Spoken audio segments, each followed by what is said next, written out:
સ્વાગત છે। હું છું દિવ્યા આપની સાથે। નજર કરીશું નેટવર્ક ગુજરાત ન્યૂઝ પર। બોટાદમાં યુવકના ખીચામાં મોબાઈલ બ્લાસ્ટની ગંભીર ઘટના બની છે। ચંદ્રેશભાઈ જોશીના ખીચામાં મોબાઈલ ફોન બ્લાસ્ટ થયો। મેસેજ ડિલીટ કર્યા બાદ ખીચામાં મૂકતા મોબાઈલ બ્લાસ્ટ થયો હોવાના સમાચાર સામે આવ્યા। ઘટનામાં ચંદ્રેશભાઈ જોશીને પગના ભાગે ઈજાઓ પહોંચી છે। ઈજાગ્રસ્ત યુવકને સારવાર માટે હોસ્પિટલ ખાતે લઈ જવામાં આવ્યો।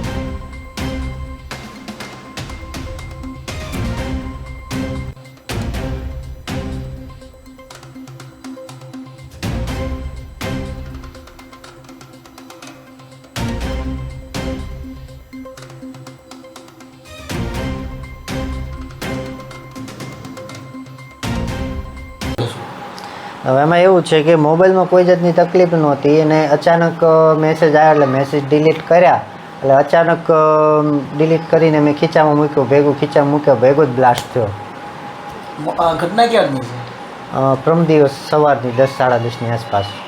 મોબાઈલ બ્લાસ્ટ થયો ત્યારે તમે ઘેરે હતા કે ક્યાં હતા?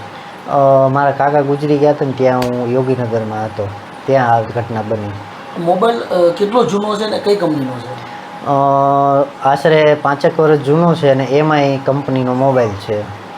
તમે કીધું એમ કે મોબાઈલની અંદર પહેલાં મેસેજ આવ્યો, તમે મેસેજ જોઈને ખીચામાં નાખ્યો તરત બ્લાસ્ટ થયો। હા, ત્યારબાદ કોઈ મોબાઈલ ગરમ કે એવું કંઈ થયેલું? ના, કોઈ વસ્તુ ને અહીંથી સવારમાં હું ત્યાં પહોંચ્યો જ તે હજી પહોંચ્યો ને આ વસ્તુ થઈ।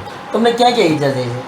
અહીંયા થોડીક સાથળે વધારે પડતું પતી ગયું છે, થોડુંક હાથે વાગેલું છે, બસ 2 જગ્યાએ